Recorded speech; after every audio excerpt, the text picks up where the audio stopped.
Ethereum Social Consensus versus Ethereum Classic's Code is Law. This is a diagram, a table with the comparisons between Social Consensus of Ethereum and Code is Law of Ethereum Classic.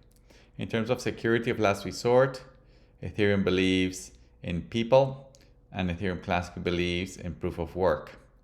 In terms of chain selection, Social Consensus says that you need to ask a friend, and Code is Law is an objective, most work done. In terms of consensus, Social Consensus believes it's a human process, and Code is Law uses a physical process. In terms of design focus, Ethereum Social Consensus calls it crypto economics, and Ethereum Classic's Code is Law considers it energy. In terms of incentives, Social Consensus pays rewards and imposes penalties. Code is Law only pays rewards. In terms of fork policy, Social Consensus believes that in every fork you can do upgrades, bug fixes, but also impose punishments, confiscation, reversals, and social justice. Code is Law is limited to upgrades and bug fixes only. The definition of finality for Social Consensus advocates, it's just a validator vote. For Code is Law advocates, it has to be immutability or practical immutability. The purpose externality, or the externality and what is the purpose of Ethereum Social Consensus, is to protect the environment. This is why they migrated to proof of stake, a much weaker consensus mechanism. However, for Ethereum Classic, Code is Law, it's human flourishing. That's why they stayed with proof of work, which is the only guarantee that the network is going to be secure. The objective of Ethereum Social Consensus is computational scalability, and in the case of Ethereum Classic's Code is Law, is social scalability, that the most amount of people in the world can use it, whereas computational scalability is insecure, so only a subset of the people in the world may be able to use it. Design philosophies and principles are a big influence of how blockchains work. After the Ethereum ETH migration to proof of stake, which completely changed its security model, it seems appropriate to make a comparison of that system's and Ethereum Classic's ETC core philosophies. Ethereum's philosophical model may be called Social Consensus, and Ethereum Classic's Code is Law. In this post, we will explain and compare both. We will write Social Consensus and Code is Law with capital Ks when used as the names of the philosophies. Ethereum Social Consensus. The terminology used by the Ethereum Foundation, ETH ecosystem, and community has varied with time. In different occasions, their set of principles has been referred to as weak subjectivity, social slashing, social information, or people, the last line of defense. However, the latest name used with some frequency to describe their views has been Social Consensus. So we're going to use this term to explain their general philosophical position. It is worth noting, though, that the term weak subjectivity is a sort of acknowledgement that using people's subjective opinions and voting to run a cryptocurrency network is a sort of misdeed, since they called it weak to try to give some reassurance. Social Consensus advocates claim that proof of stake and subjective agreement between network node operators is more secure than Code is Law blockchains, which use proof of work. This is false, as Social Consensus doesn't even provide a focal point for participants to join, leave, and join again the network. This focal point, provided by the most work done rule in proof of work, is the only way to make a blockchain permissionless, decentralized, and censorship resistant. The best chain selection mode that social consensus philosophy can provide is ask a friend or check with block explorers or some other website on the internet.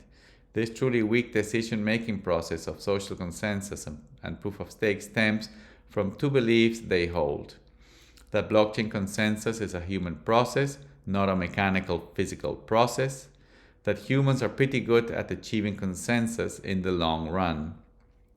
A social consensus has these principles as their core beliefs, then blockchains are built and used only for automation and scalability purposes. Just as computers and software programs in traditional centralized systems, for them, blockchains are just mere practical tools. This focus on humans as sources of safety makes social consensus proponents believe that both proof of stake and proof of work can ultimately be overpowered by state actors indifferently. For them, both systems are equally vulnerable, therefore whether they have human intervention as an embedded design feature is irrelevant. Again, social consensus emphasizes that communities are good at consensus. Because social consensus believes in human agency, then it also believes in very human methods. This leads them to think that proof of work is actually weaker because it incentivizes block producers only with rewards. That proof of stake does this with rewards and penalties, therefore, they say, it must be more complete as an economic mechanism. Social consensus proponents focus a lot on what they call efficiency, but their definition of efficiency is whether block producers and validators have to be paid more or less to participate in the network. The measurement of efficiency they use is to calculate the total amount of capital locked for producing blocks multiplied by the total rewards needed to pay for this capital multiplied by how much time such capital is locked. The claim is that because proof of stake demands less of these metrics, then it must be more efficient. The above is not only a bad definition of efficiency, but a lack of understanding of the economic implications of the different models. If proof of stake validators require a lower reward, thus a lower return on investment (ROI), it is because their role in the system has significantly less risk for them, as they do not actually sink capital to recover it in the distant future with uncertainty. Proof of work miners make enormous commitments of capital that they sink in hardware, data centers, human resources, and electricity with the expectation that they will recover their investment with a reasonable ROI in the long term. Social consensus has nearly zero marginal cost and risk. Proof of work requires risk-taking, competitive merit, and sunk capital. And this is where they are confused. Proof of work is purposely costly and unscalable computationally precisely to guarantee the benefits of decentralization, which is correctly measured by its social scalability. Anyone in the world may use a Code's Law blockchain. Only a subset of the world may use social consensus networks. Another deep misunderstanding of social consensus supporters is that they believe that proof of work is centralized through mining pools and ASIC computing. This kind of thinking is incomprehensible at this point because after 14 years of operation of Bitcoin and 7 years of Ethereum as a proof of work chain until the migration to proof of stake, both chains have never been centralized or captured by mining pools, mining firms, ASIC producers, or any other kind of agent. To the contrary, proof of stake, with its social consensus philosophy, was captured from the start when Ethereum migrated to that system, as more than 70% of their blocks are censored by government agencies due to international sanctions policies. One of the strongest and most erroneous arguments in social consensus philosophy is that blockchains are technological and social designs where their safety is sourced from cryptography, economics, and social agreement. This leaves out the most important invention of Bitcoin and the only reason why the whole industry actually exists: Nakamoto consensus. Nakamoto consensus is based on proof of work and can only be based on proof of work because it is the only way to assure the consensus of machines owned by strangers spread across the world who don't talk to each other, have no reason to trust each other, and who, in their complete isolation and without consulting anyone, reach absolute consensus on the state of the system every 10 minutes in the case of Bitcoin and every 15 seconds in the case of Ethereum Classic. Cryptography, economics, and social agreement are just marginal tools and methods used to implement the system. They are not the keys to the design and its security. It was the enormous amount of electricity needed, the enormous amount of computational power required, the difficulty adjustment, and the importation of this information from the real physical world into the system that was the revolutionary solution to the problem of consensus and safety in a network. Social consensus, lack of acknowledgement of this truth, and their naive refocusing on human virtue as a security measure is the major flaw of that philosophy. This flaw makes them believe in several falsehoods, one of which is that the blockchain is a sort of crypto-economic organism or some sort of righteous organization of people who will always be good for the world. Social consensus focuses on economics and virtue rather than physics and energy. Social consensus glorifies the community, considers it the security of last resort, and believes that human voluntary agreement is what ultimately protects the accounts, property, dApps, and contracts inside a blockchain. We would argue that a social consensus network is not even a blockchain. Blocks are defined as batches of data that have to be sealed with a proof of work hash that must cost block producers enormous amounts of capital and energy. The ultimate purpose of social consensus is to protect the planet, to do no harm to the environment, and to heal the climate. The whole reason of existence of Bitcoin, Ethereum Classic, and other true blockchains is human flourishing through trust minimization. Indeed, proof of work actually helps the environment as an externality much more than proof of stake because renewable energy is cheaper than fossil fuel electricity, and miners are constantly seeking to lower their costs, so they naturally move to renewable energy sources, providing cash flow to that segment of the industry and promoting its growth.